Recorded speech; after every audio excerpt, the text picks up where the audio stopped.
In front of me is Realme GT Neo 3, and let me show you how to add or remove Google account on this device. So first of all, you need to enroll the list of all apps, then find and select settings.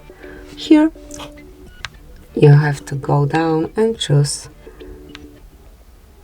users and accounts. And as you can see, currently we are logged in with the Google account. To remove it, just mark on the current one, tap on more icon and select remove account. Confirm that you would like to get rid of this account, tap on OK, and then provide your fingerprint or password, whatever you have. So this is it. This is how you can remove account. And then when you want to add it, you need to pick users and accounts again, click on add account and pick Google. Obviously, make sure that you are connected to Wi-Fi, because otherwise you will not be able to log in with your account. And now smoothly provide your email address and tap on next. Then it's time to provide the password, so let me do it off the screen. And as only the password is entered, click on next.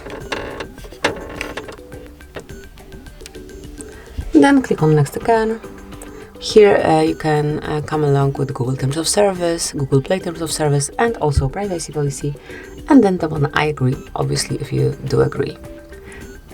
Tap on more than, tap on accept. And that's it. As you can see, the account has been added. So that would be all. This is it. Thank you for watching. Please subscribe our channel and leave the thumbs up.